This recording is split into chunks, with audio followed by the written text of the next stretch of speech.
Welcome to an interview episode of Highly Informed. I'm your host, John Puro. Now, before we get to a really exciting interview, I want to note that any opinions I express are my own. Now, before we start, I always do my quick prayer to the video chat gods. May our Wi-Fi connections be sturdy. May all dogs and children remain quiet. And may Amazon Prime another time. Now, I have the pleasure of introducing Socrates Rosenfeld, the CEO of Chain Technologies. Socrates, thank you for taking the time out. I'm going to call you Soc from here on out because you've given me pre-authorization. Thanks for taking the time to join me on this. Oh, my pleasure, John. I'm looking forward to this one. So it's a pleasure to be on, man. Thanks for having me. Oh, really? All right. Yeah. Some of the questions in the pre-discussion got you ready for what an incredibly serious attorney and person I am. So I assume that's where that's coming from. Now, this world's too crowded with too many serious attorneys, man. So appreciate you showing a little bit of humanity. It's good. Yes, exactly. I always used to say, like, when I went to law school, that was the modified Ferris Bueller quote is right. Most of the people there, you shove a lump of coal up there, 2 weeks later, you got a diamond. Yeah, that was the law school vibe. So, I fit in perfectly. And that's why my wife and I found each other amidst all those tightly wound people. Beautiful. All right. Beautiful. So, Soc, without going out into too much detail into your personal history, though it is such a badass one when we're talking about you flew an Apache helicopter in the military, then you decided to go full Tony Stark and went to MIT, right? And we're studying computer engineering there, if I am correct, right? The business. I have to correct it because there are a lot of MIT grads and current students right now being like, that dude is definitely not course 6, which is computer science. They say they named the course. So I was course 15, which was business, which no offense to anybody who's course 15, it's probably the easiest subject at MIT, though it wasn't easy for me, but yeah, I snuck in, man. Okay, got it. You got in on the athletic scholarship, as I like to say about Brown, exactly. Right? Yeah, that's how I snuck in. And blackmail. People just forget about blackmail and how useful it is. It's like you got to think Agatha Christie was onto something. So you have this ridiculously cool backstory that I'm hoping to kind of just wear off of me by osmosis. But let's put it this way, right? So of all the experience and skills that you brought from your prior experience flying helicopters and everything else into the cannabis industry, what do you think was the most helpful in terms of forming your view of it or in any other fashion? View of cannabis or view just what ended up being a formative thing for how you are in the industry that you brought in from somewhere else, right? Yeah. From your issue number 0 origin story, right? As a comic book geek, what do you think was the most helpful coming to the cannabis industry with in your, an arrow in your quiver? Experiencing cannabis for myself. Not taking anybody's word for it, not listening to police officer doing his best in the DARE program or my coach or, the commander at West Point or my parents, but really to experience it for myself and then to make my own decision from there, which I had never done in my life, John, or I should say rarely had done. I'd always listened to the truth as it was told to me. And I just accepted it on face value. And I was essentially at my wit's end coming out of the Army, and I didn't know what to do. Everything that I had been doing wasn't working for me. And what I mean by working for me was getting me back home to my heart, to myself.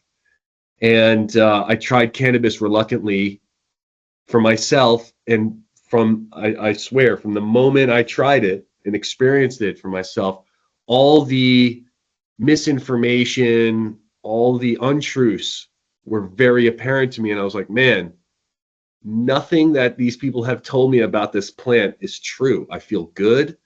I'm back to myself. I'm not killing brain cells. I'm not addicted to crack cocaine. I'm healthy. I want to be kind to myself and everybody around me. And I thought, okay, the year was 2011. And I said, this plant being illegal can't be illegal forever because this helps me. This is going to help too many people. And I said, okay, from that point on, I'm going to leave that door cracked. And then, 5 years later, I started Jane with my co-founders. And so Touching the Truth was really the catalyst to get me going. That's awesome. Did you come to, so you said reluctantly, right? So my curiosity, everyone has their own kind of personal, journey to it. right? Yeah. And that journey evolves, right? I mean, I only consider myself a medical cannabis patient when I started using it after I broke my back cliff jumping in Jamaica 5 months ago, right? And now I'm like, wait, Right. there's nothing else like this. And there's even, I focus on the fact that you don't even need the psychoactive component, because a month ago we had that study came out that said terpenes without THC beats opioids when it comes to treatment of certain pain. So did you come to it just because of that personal experience, or was there any medical element to it? Was it a mental health thing? Was it like? Yeah, I quote Steve D'Angelo a lot as the early advocate, I guess, in the modern age of cannabis legalization. And he says he has this beautiful saying here where we think too binary in terms of medical versus recreational. And really, this plant puts you somewhere on the spectrum of wellness and well-being. Yep. And I wasn't well. I was fit. I could run fast. I was intellectually, I could take a standardized test and, score relatively high. But was I well? Was I present? Was I healthy? Was I soft and kind? No, I wasn't. And so, yeah, cannabis put me really on this path of thinking less about medical versus recreational. And I'm so grateful that I was 29 years old when I was introduced to this plant. Because back when I was 16, when normally people gravitate towards the plant or try it, I was doing that with alcohol, and I just wanted to get as drunk as I possibly could, because that's what you do at that age. But here I was at 29, and I was using it from day one as a sacrament. In a mature, yeah, and in a mature fashion. Yep. And it's wild too, because now my friends around me, my family around me, who have tried cannabis earlier in their life, see me consuming, and it's changed their perspective and their relationship with the plant. Just like you have said, I imagine you consumed before you had that accident in Jamaica, and now that you're consuming it, you're realizing, this is actually more of a medicine. I don't say a medical, but a real medicine. It helps heal whatever is ailing you. And I think we cannot lose touch with that as things are becoming bigger and more mainstream, and that's beautiful. But let's not forget that at the end of the day, for millennia, human beings have been using this plant to help with wellness and well-being. And some might call that recreational, some might call that medical. That's fine, but it makes you feel. That's the connection I have to the plant, and I will never lose that connection. And as long as I'm at Jane, we at Jane will never lose that connection with this plant either. Well, I mean, that was awesome. Preach it, bud brother. And our Jewish ancestors appreciated that. One of my favorite things in the podcast news aggregator was popped up at a temple, 2,000 years ago, right? Mixed with manure. So I think they probably just did that for burning purposes, and I always think of my mother-in-law who lived on the kibbutz, going up to the kibbutz and the manure smell from a mile away, and being like, smells like home. And I'm like, everything's a matter of perspective. Amen. But I greatly, appreciate that. I think the thing that you could probably appreciate too, right, that hits home with me more and more is we understand a fraction of the connection to the plant, right? I mean, there are 625 phytocannabinoids to play with. We've done research in 5 early goings. I mean, they discovered the endocannabinoid system during the war on drugs, when there was an international treaty preventing anybody from researching it. So it's we are scratching the tip of the iceberg. And that's why I had this thing I put on LinkedIn where I said I could convince you in 6 facts or less that there will be cures for cancer, right, in the plant from one. But putting all that aside, right, personal wellness. Yes.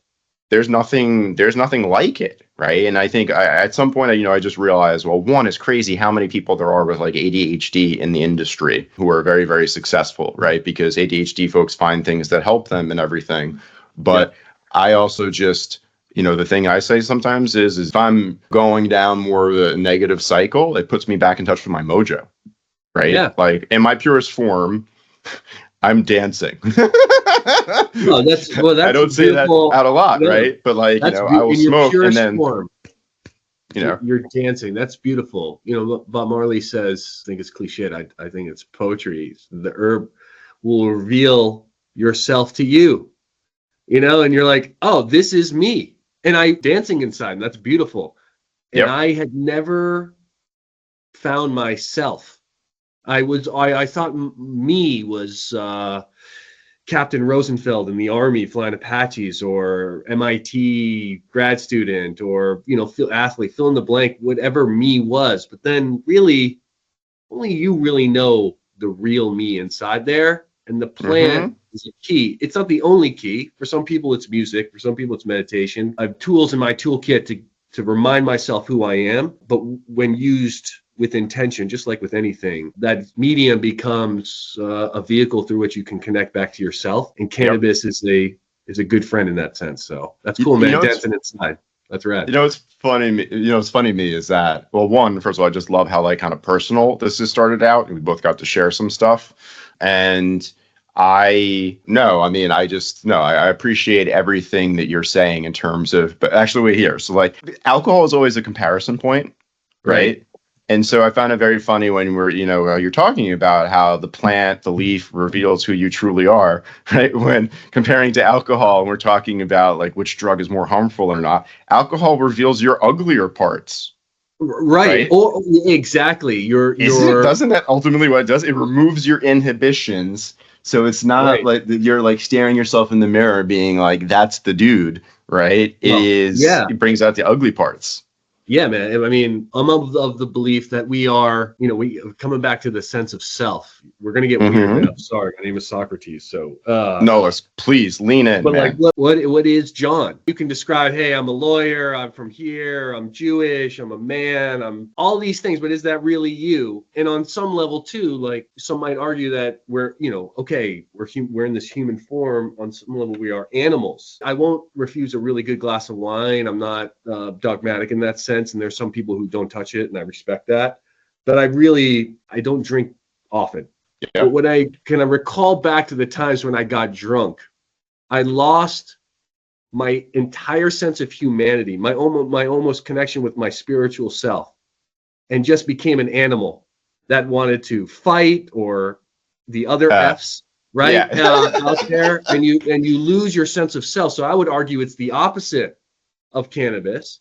And there are some people who, when they consume the plant, who are heavy in drinking alcohol, it makes them uncomfortable. It actually makes them sick, because the metaphor I use is they've been on a roller coaster for so long. The plant has you stepping off the roller coaster. And when you've ever done that before, you kind of get disoriented a little bit. Man, that's the medicine part. That's the healing part, in my opinion. In my own experience, I'm not trying to preach to anyone. But it's interesting that you contrast that with alcohol. No one's ever done that on a podcast I've been on. And here it is. It's in movie theaters, airplanes, college games, where, the crowd isn't even able to drink alcohol. It's on every commercial. It's a trip, man, how much we just push that onto society. And some might even argue that that's what's keeping us not as awake as we potentially could be. And I think a lot of medicines are doing that. I agree with you 100%, right? And I feel like we should never forget this country's immaturity by comparison to, say, Europe, where they just have so much more of a mature approach to drugs, which is where, I went to Spain between my senior year of high school, right? And I got exposed to people drinking, not to binge drink, right? But to have a glass of wine at dinner. And they could do that if they were 18. And I just had a more mature, kind of approach to alcohol. As I, went the first week of college and watched all the ambulances come in to pick people up from alcohol poisoning, whose parents never let them try it before. So they went straight to drinking way too much and losing control. And I just think that the way that I frankly see it, dude, is that alcohol's days are numbered. Marijuana is a superior drug. I also think that people need to understand that marijuana isn't just marijuana I don't like because it's a racist term. High THC cannabis. HTC, high THC cannabis. There you go. I'm trying to come up with something, I like it. I was asked by a group of executives early on, because they were just kind of fact-finding, fishing around in the cannabis industry, and I guess I was the only dude to pick up the phone. And I was talking to them, very well-known company. They sponsored the Super Bowl. They were flat out, they asked me point blank directly, do you think cannabis is a substitute or a complement to alcohol? And without question, it was hey, it's a substitute based on my own experience. the more I consume the plant, the less I gravitated towards wanting alcohol. And I think that's consistent with a lot of people who have consumed. And immediately they said, that's exactly what we thought. And that's what's scaring us. So they're thinking about it already. Oh, they're on how to position. Yeah. My hope is that we don't figuratively or literally water down the plant to it's like, hey, this thing just gets you high just like alcohol, or makes you feel a certain way just like alcohol. Because in my experience with plant medicines beyond cannabis, it won't let you do that. And if you try to use it as an escape, a numbing agent, hey, I want to escape from the real world, it's going to teach you a lesson, whether you like it or not. And I think we need to be very mindful of how we introduce this plant into the mainstream. I'm not saying we have to get all scientific and spiritual right, but let's not treat it just like alcohol in the sense of let's put it in a bottle, let's pour some water into it, and then let's literally water this down to its most non-essence. Right? Yeah. That's what we're hoping to prevent here at Jane, and we consider ourselves stewards to do that. Yeah, I feel like, well, one, I mean, like I was just interviewing, CEO of Power Supply, and we're talking about just like, distillate conceptually, like just how like kind of disturbing it is to just, to take something away from the way it's intended. Exactly. But let's go back to what you're saying there in terms of like introducing people, to the plant. And I always talk about kind of curious, right? A lot of us in the industry, I mean, you play a very large role in this, right? In terms of facilitating for people, convenience always wins. Just ask Amazon. Yes, until the antitrust suit comes fully to fruition, right? But you play this role in terms of exposing people, to the industry, and I just like the one thing that just drives me nuts, right? Is I understand, like, look, like we already said, alcohol I consider one drug. Yes, like you could get a different vibe off drinking scotch and the warmth versus, a margarita, right? But I know really, where you're going with this, John, and I love it, man. Yes, go. If you know where I'm going, I'm going to appreciate it, right? And we need a shorthand. However, indica and sativa is bullshit historically and everything, and yet, right? Like I just want us to get to something where it's like, all right, upper or downer. I mean, that is so. And we all have different reactions, exactly. like some of the So at Jane, there's a couple things I want to share. One is our brand design marketing team, pretty much, I would argue pretty much every employee at the company has a personal relationship with the plant. I'm not saying they all consume. They've had a father, a mother, a friend. They understand that this is not some like pill you pop and all of a sudden you feel good. It's like, it's plant medicine. But hopefully you'll like this, John. A lot of people like to equate cannabis with alcohol, and exactly right. There's one dimension to alcohol. One, it's like you drink it, you have a beer, I have a beer. Okay, our tolerance level will dictate how drunk we become, how inebriated we are.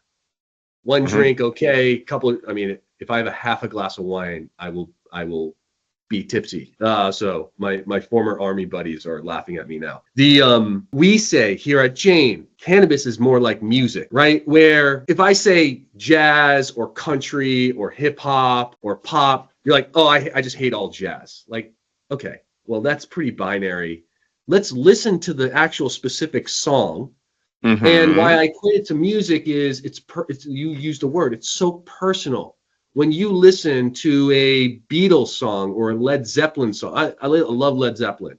Sometimes I'll play Led Zeppelin, I turn over to someone I'm listening to, and they're like, yo, this is some scary, loud music. I'm like, oh, this makes me feel peaceful. Or, listen to a Beatles song, my wife loves it, a George Harrison song, she's like having a great day. I'm almost in tears. And so how then the beautiful challenge becomes at Jane, and we're not the only ones accepting this challenge, but here at Jane, we take it very seriously, where how do we present cannabis to a consumer like Spotify presents music to a listener? That is the art. And also, quite frankly, the science around how do you package this plant up in a way where a consumer will understand, oh, this is why you're showing this to me. I like bass beats and loud drums or guitar solos or quiet melodic tones. Man, can we start talking about terpenes that way one day and how it affects you personally? That's the dream state, and I think we can get there. And you can't do that with alcohol. Bud Light, Miller Lite, it's literally all the same thing. It's very important for us not to commoditize this plant and, in fact, go the opposite direction and make this an extremely personal, curated product that people can develop their own relationship with. And if Jane is a gateway into that, a threshold into that, well, that's even more fun. The podcast is proud to be sponsored by eBottles. If you're in the cannabis business, you know that quality packaging isn't just important, it's essential. That's where eBottles comes in. Whether you're just starting out or scaling up, eBottles offers proprietary, top-of-the-line packaging products built for cannabis. eBottles is the market leader for a good reason. They are experts in the field. 6 patents, 5 warehouse locations around the country, and a network of exceptional distributors. So get eBottles and grow boldly. Yeah. I mean, look, I think that ultimately we need to emulate alcohol in the sense that of product diversity, right? I mean, I just think that there's going to be that easy access point. As much as I don't love, distillate, conceptually, right? Stealth and health, right? Stealth and health, I get it. Well, vapes, putting aside heavy metal, which is like, in my mind, like the biggest like secret that the industry doesn't like put out there a lot. But every study that comes back is terrifying. But I would say, no, I appreciate all of that, but I feel like we need that product diversification. And I think that what you're saying is, and that's what I see the industry evolving to for the connoisseurs, right? Like us, right? Who start paying attention to their terpene profiles, right? And get really, really, specific, because I'm looking for, I don't view it as one drug, right? I view it as a plant that has many roads to wellness, and it's a function of which one, satisfies for me now. But it's crazy to me, right, that there could be a strain literally grown on my suburban block in South Orange, New Jersey, where I like to say that the people here know how to roll, literally and figuratively. It was a pleasant surprise when I came to the burbs. There was a strain that would just trigger high-level creativity. Right. And I'm not talking about the creativity where it's like you go back the next morning, you look at it and you're like, you're just like laughing. It doesn't pass the laugh test. It's like high level creativity where other people are like, that's a good idea. And I'm just like, a plant gave that to me. Like, how crazy is that? And like, how amazing is that? So I would even argue that the plant allowed you to find it within yourself, John. There you go. Yeah. I know. I like getting spiritual like that. You're talking me on a great day. I had 2 great meditations. I had some hemp with Delta 8, and I just, I'm feeling more mindful than I felt in weeks. So you're like, this conversation's hitting right at the right time. So let me ask you this question, right? Yeah. I almost feel like I want to try and answer it because I feel like we actually already know each other quite well, even though it's been a whopping 30 minutes or so, right? But, the question is what advice would you give regarding leadership to other leaders in the cannabis industry? And I'll say my answer is you are authentic as possible, right? Like you love the plant, right? And you are authentic as possible. And the older I get, the more I just believe in energy, right? And how it's contagious and how they're positive, feedback kind of cycles and stuff. And I frankly would, I'd be happy showing up to work if you were the one leading because you believe in it, right? Yeah. And you are you, or at least I'll know you'll be more you if I see you smoking because of what you said. Yeah. I've come to just surrender to the fact that I can't be anyone but myself. I can't be somebody. I just have to be me. So I appreciate you recognizing that. And as Miles Davis said, it takes a lifetime to find your voice. So I'm still finding it. But I think my advice, if I'm in any position to give advice, I'm really talking to myself, is connect with your why.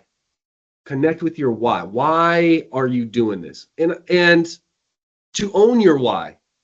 There are some people here that just see cannabis as an opportunity to make a lot of money. And you know what? Although that's not my personal, and I'm not here to judge and say that's good or bad. Like, man, that's great. Maybe that means you drive efficient businesses. Maybe that's you build great technology. Maybe that's, you make really sound strategic decisions and you can grow and provide more access to this plant. Beautiful, but own it. If you're here because you see this as an opportunity to make your mark as a tech entrepreneur, and you couldn't really make it happen in other verticals, but here's a blank canvas, like, say it, do it, own it. People will follow you. The right people will follow you to do that. Where I think we could do better as an industry is the inauthenticity. Saying, oh, cannabis really is a medicine, but at the same time, your business practices don't align with that, right? Or, hey, we really should get people out of prison who have been wrongly incarcerated for nonviolent crimes here. But really, you're not really taking the action to go and do that type of stuff. And I'm not saying, is that a Biden reference in terms of letting the federal prisoners out? I really just anyone who's kind of not true and pure in their intention. And I tell you what, man, Jane has been a beautiful mirror for me, because we have employees, my teammates here at Jane. They are not going to stay and continue. This stuff that we do is hard, man. You know this, John. It is challenging. It's scary. It's uncertain. This is just the nature of taking something from the illicit market into a legal market. You have to play in this mucky water. But the moment I stand in front of, I say, Jane is a beautiful mirror for me. It's an honor to sit in the seat of CEO, because it forces me to be honest with myself, because that is the only way I'm going to be able to connect with my teammates, and the only way they're going to be able to say, yeah, I want to continue to do hard stuff with you, Sock. Yeah, let's continue to drive this mission forward. Because if I was talking out of both sides of my mouth, as we have experienced, right? Politicians, teachers, parents, you name it, we've all been there. And it's like, oh man, I don't want to be here anymore. I don't believe in this anymore. And so, my respectful challenge to anybody in this space is to own your why and to be honest with your why. And there's not a single why that is right or a single why that is wrong, but just to live in alignment with that, I think, is what the world needs and what this industry certainly needs.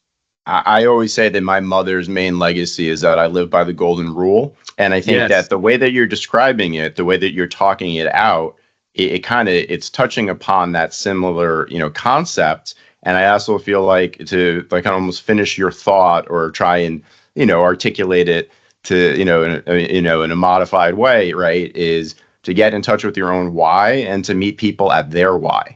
Right. Beautiful. Because what you're saying is that, look, I these are all my pop puns for some of the things that you say. I call them can of carpetbaggers.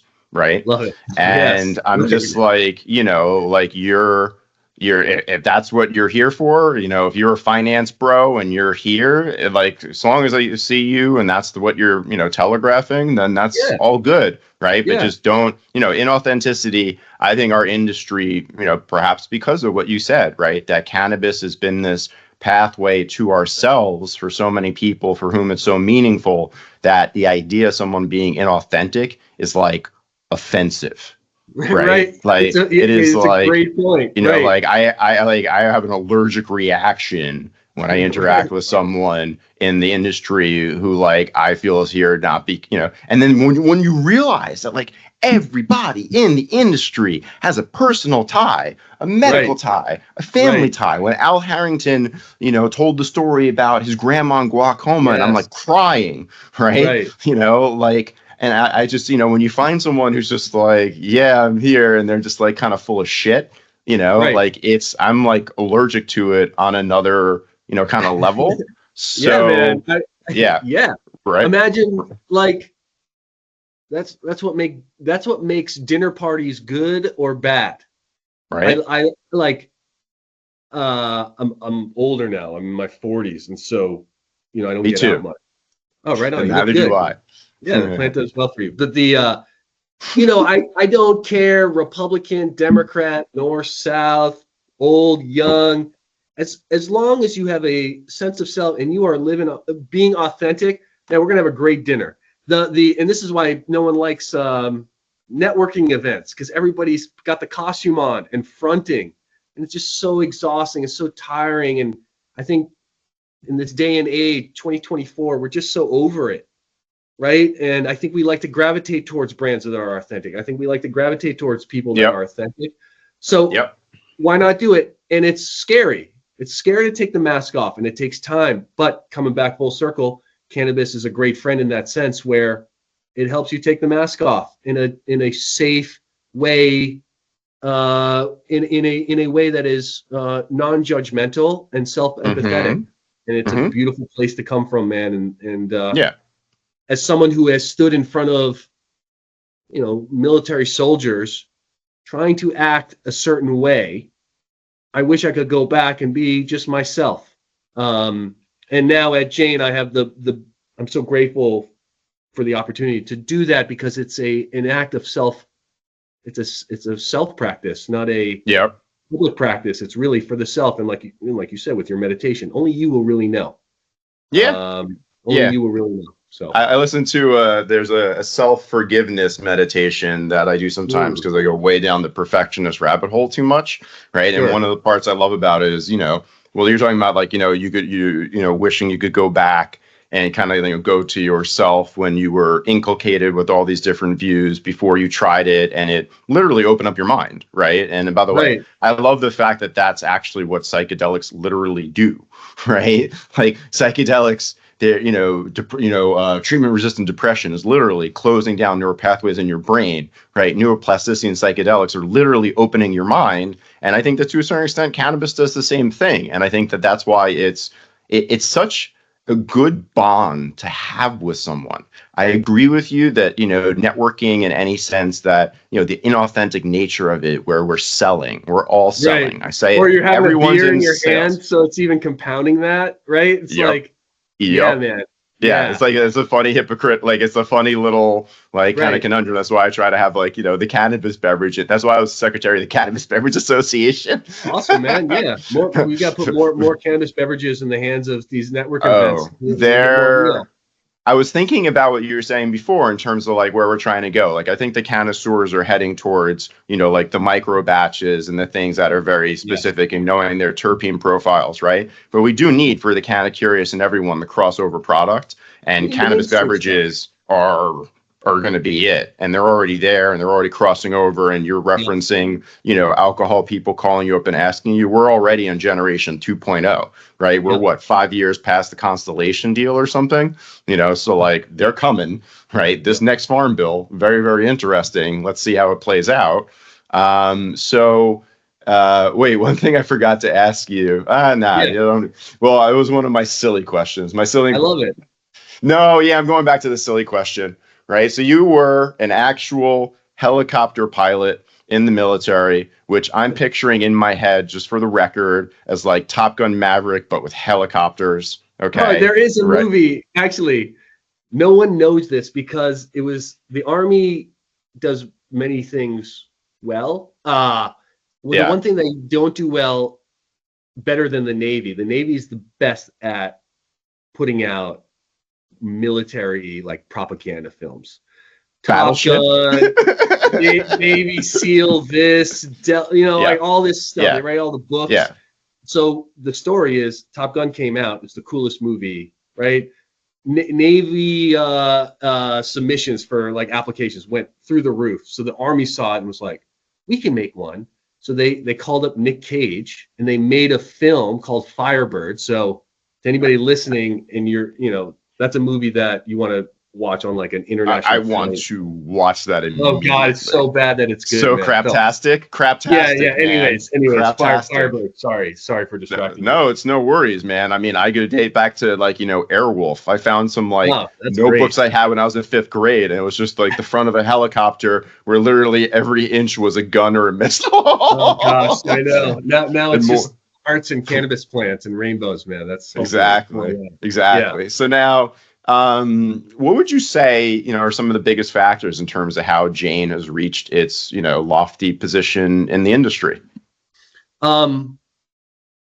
If I were to boil it down to its essence, we create the space for special people to create. That's what we do at Jane. We all have a why. that's I don't want to. If you're ever interviewing at Jane, that's the only question I ask. So there's the secret is out. But that's it. Like, hey, why? And it's like, it's not necessarily what you say, but how you say it. Right? Kind of gauging authenticity. So you interview like a 3-year-old. Got it. Okay. Right. That phase where they're just like, why? But why? Yeah, exactly. But to coming back to, how did Jane go from where we were to where we are? Creating a space. And so for people to create, and if you think about that, what does it mean to create a space? Create a safe space where people can be themselves, because that's the only way from yourself can you create. If you're being fake, you're just going to copy, you're going to replicate, you're not going to do anything innovative. Do we have alignment and trust and transparency? We share and meet as a company, as a whole company, every Friday. And we give updates. We share cash flow statements. We share strategy. We share wins. We share losses and learnings. Because without that sense of shared understanding and trust, and we're going to move in multiple different directions. And we're a remote team. And then I think at the end of the day, we know, and I'm going to say it, and I know a lot of people throw that word around, but we love each other. Not love in the romantic sense, not love in the foo-foo sense, but like love of like, dang, you signed up for this ride too. It's a mission. And, yeah. Right. And, you're also creating space for me to make mistakes, to be myself, to be vulnerable. That's the love. And so, we make mistakes all the time. And it starts with me. I make so many mistakes, man. But is there a space here where I feel safe, where I feel heard, where I feel seen? Can I ask for help when I need it? Can I communicate the intention and the vision? And at the end of the day, can I go where it's really hard and scary?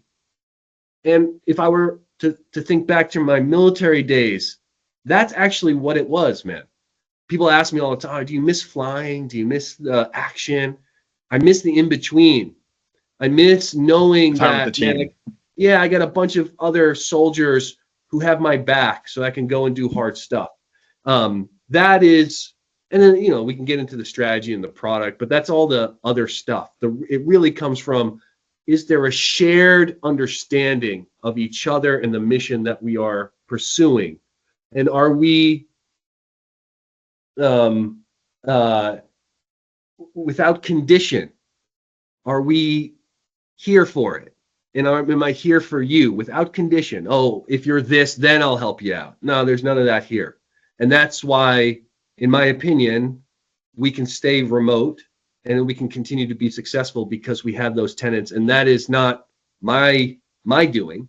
That's our doing. That's every single employee, every teammate being dedicated and committed to that. And that's when it works. And the moment it doesn't work, one or two start going off, man, the whole thing comes off the rails real quick. And so really hiring the right people, not the best people. There are plenty of smart people in the world, but the right people, the real people, that's who have joined the mission. And man, that's the reason why we are where we are. It's completely because of the people and the shared space that we've created for one another. I think that's fascinating. So you have like an all hands on deck, right? So help me picture this meeting in terms of like how many people are on remotely and how long this meeting lasts. That gets everybody on the same page. Everybody on the same page, every single employee, every Friday. So about 200 employees on a Zoom call for an hour. And here's the beautiful part. This is a lot of people don't. I'm divulging secrets, interview secrets, and what goes on. The curtain at Jane. So we share our update, business update, and then at the end of every Friday closeout, we call it, one employee gets the mic. And for a certain amount of time, that employee shares what they are grateful for. And that's the prompt. What are you grateful for? And it's a wonderful exercise. And then what we do is we start, because I'm of the belief that you can't be grateful and afraid at the same time. This tradition started during COVID when it was nuts. We didn't know if we were going to live or die. Really, just to be real. Like we all pretend like, oh, that was so annoying. But there was a moment there where we were like, oh my God, is this it? And so we started to share our Friday gratitude. And the exercise of going through it as the individual is one thing. It's beautiful. Oh, I love my mom, or I love my dog, or I love traveling, whatever that is. But what we come to realize too is that we are very similar in what we are grateful for. No one has said they're really grateful for their Rolex watch or their Mercedes Benz. We are grateful for the things that make us human: family, food, music, that type of stuff. And even though we're remote, even though most of our employees have never met one another, the moment, John, you start talking about what makes you human, connects with my humanity, and now we're more than just employees on a Zoom call. Now we're human beings on a shared experience, on the trip together. And that is how you can make beautiful things. And I'm just really grateful that we've created that space together here at Jane.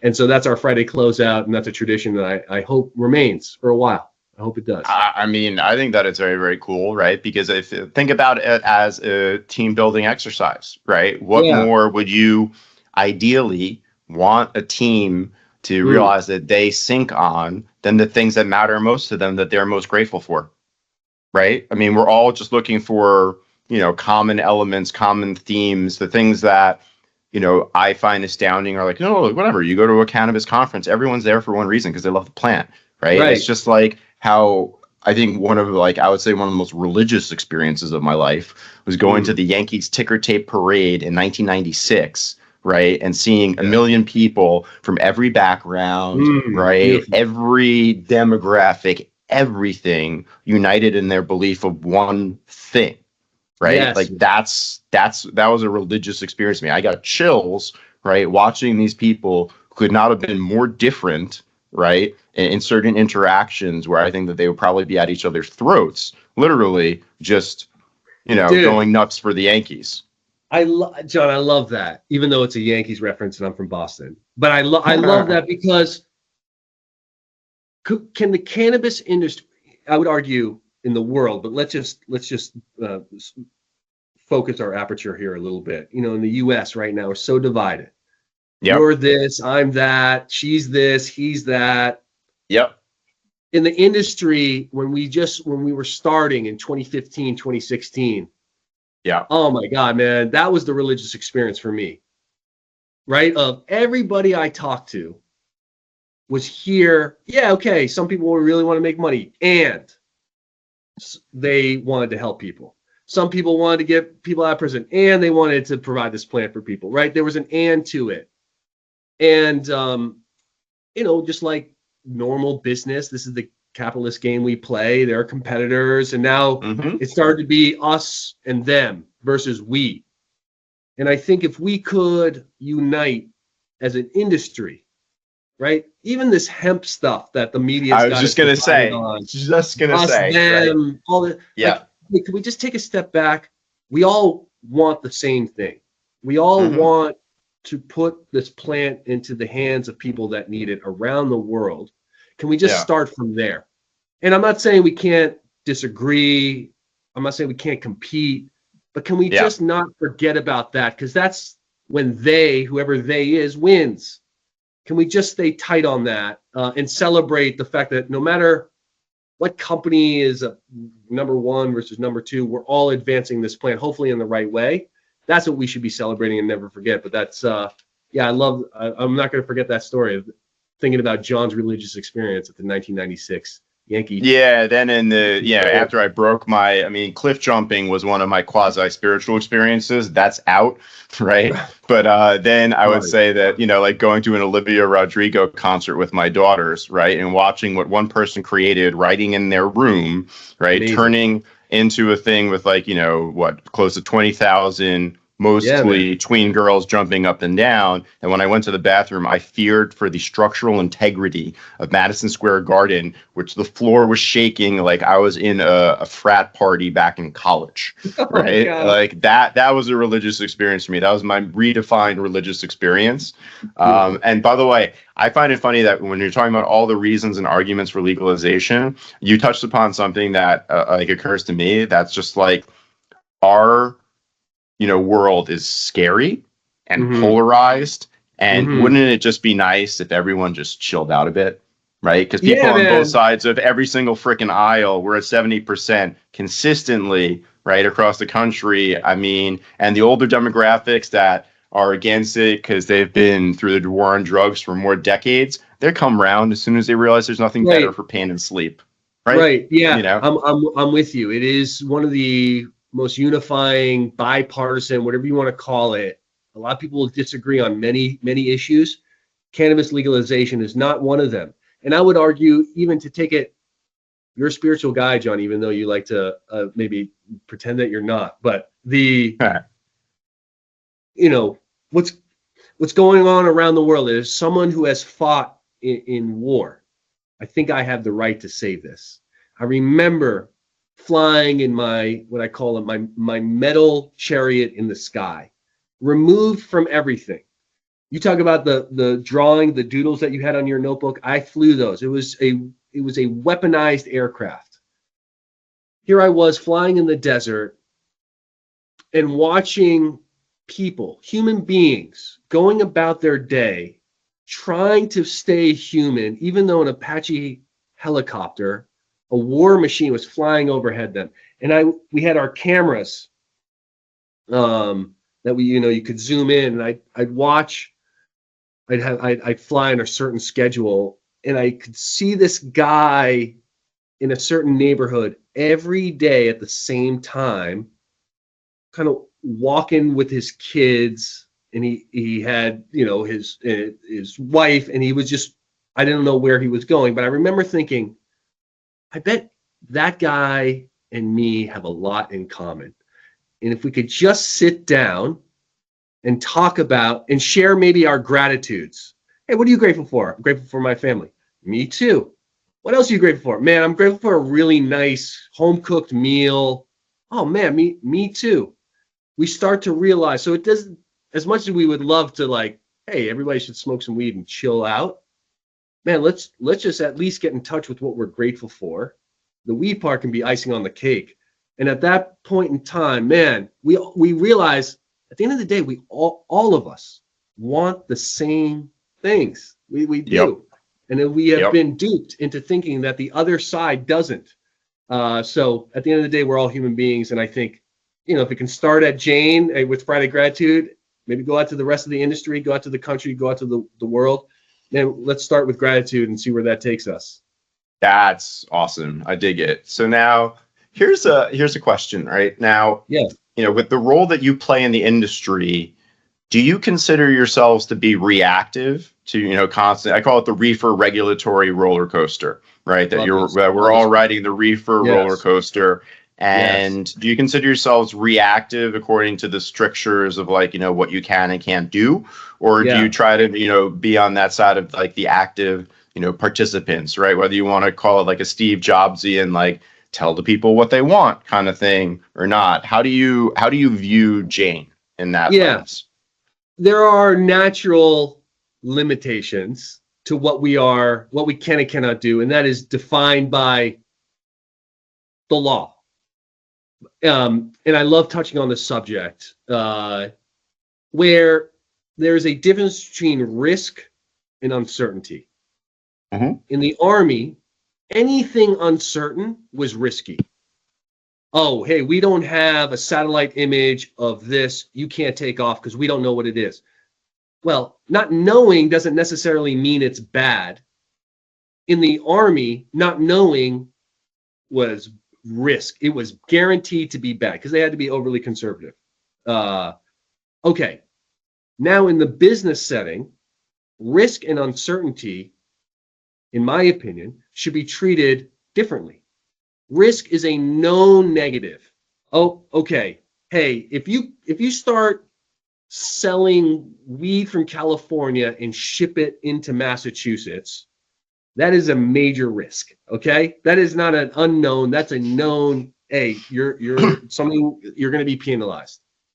But a lot of business deals in the uncertainty. Oh, I don't know, actually. And this is just the beauty of being in an industry that's trying to figure out what it is, right? Yeah. And so we view uncertainty as neither good nor bad, but as an opportunity. to learn more. Mm-hmm. And Mhm. so there's this old, I'm sorry, man, that sounds so cliched, but these are the books I read. And a friend actually, I didn't get this in a book. This is a friend called me. I think he's a Zen Buddhist now. If he's listening, he's going to be smiling because he would never call himself that. But he called me and said, you know what, Sock? Not knowing is most intimate. And I had no idea what he meant. Not knowing is most intimate. When you don't know, you stay curious. I don't know if you have kids, John, but Yes. you have kids, right? How old are your kids? 9 and 13-year-old girls. Okay, 9 and 13. Here we go. I love it. When they were 2, 3, 4 years old, the world was fresh, right? Mhm. When they were babies, even younger than that, just being out there, they didn't know a bird was a bird. So when they saw a bird, they were tripping out. Or when they tasted ice cream for the first time, they weren't like, oh, this is ice cream. They were like, my God, what is this thing? And then you start, and you're going through it now, where they're going from the unknown to the knowing, right? And they're like, oh, this is so boring, or this is that, or that's this. We do that as humans, right? And you're smiling, so I can only imagine you're in it. Yeah. To do that in business, to be like, oh, that's this, that's to me that, this is what's going to happen. Wow, how limiting is that? And so what we like to do is we like to say, I don't know. I stand in front of the company. It must drive my other teammates nuts because the CEO stands up there and is like, hey, I don't know how this is going to go.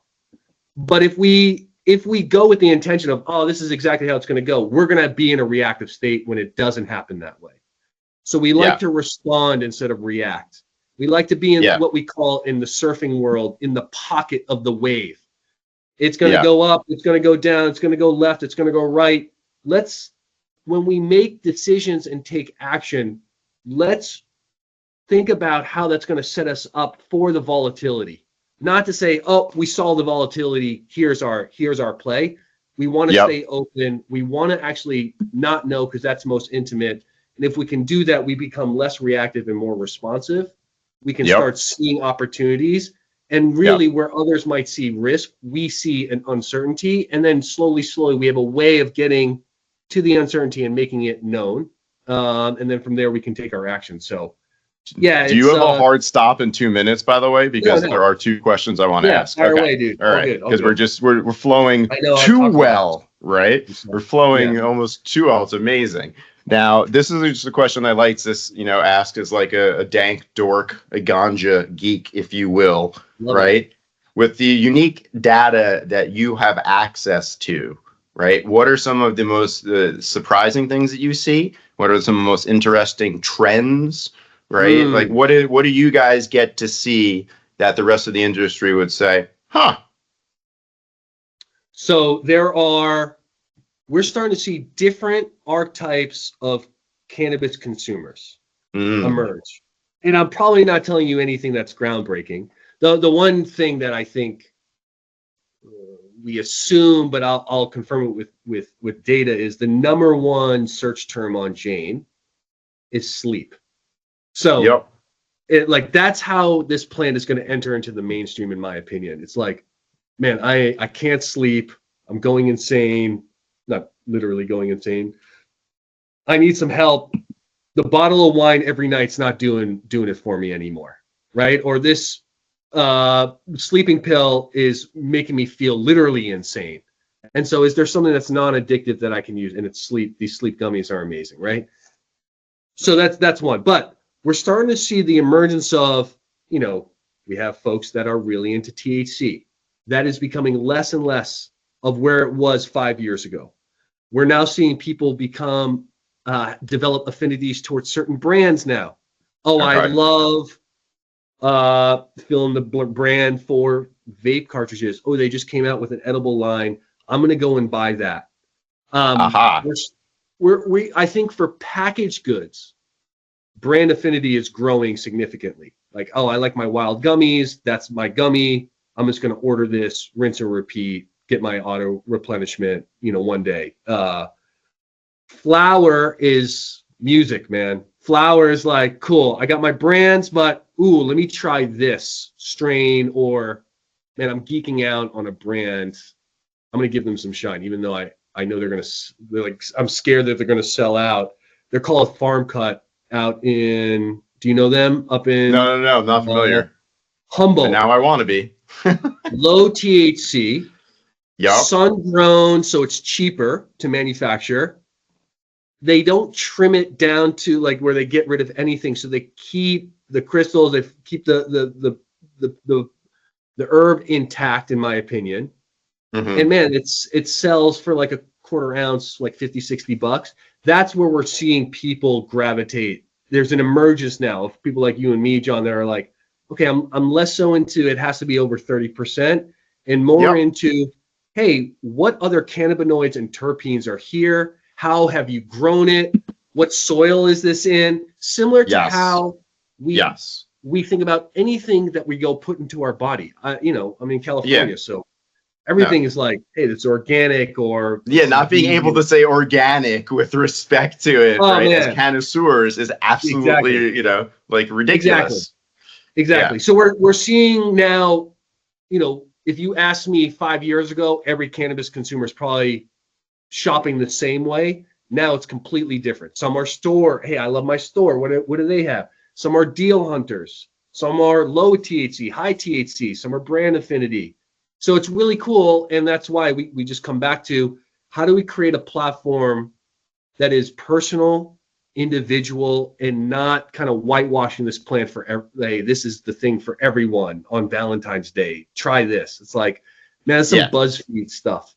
We want to develop a real tool where people can develop a relationship directly with the plant. And it's cool now that we're starting to see the market develop in that way, which is really exciting for us because it allows us to develop the product in our vision of where we always thought it was going to go.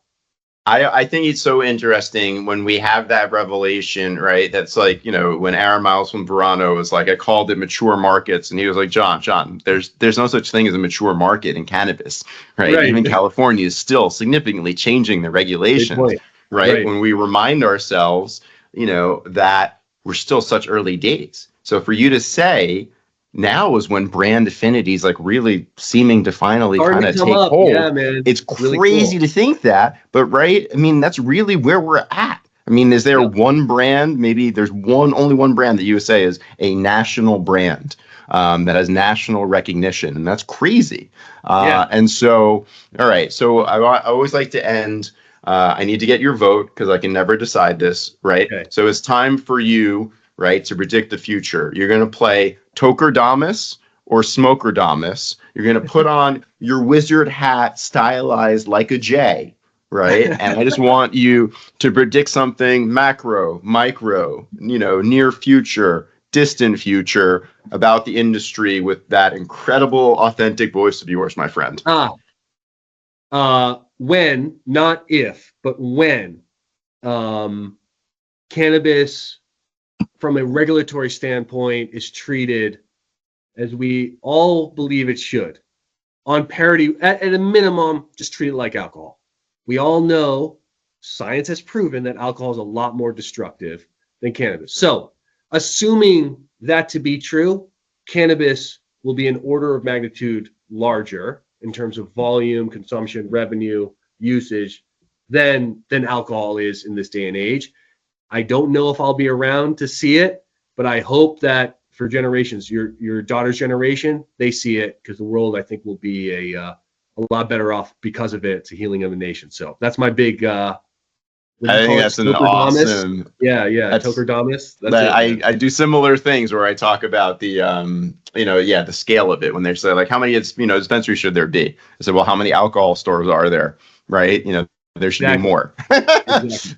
So with that, I'm about to, turn off the recording, but I just wanted to thank you so much. What a frickin' pleasure this has been, man. So, you are a true, you're part of the fam now, I like to say when you're in the podcast. So I really appreciate it.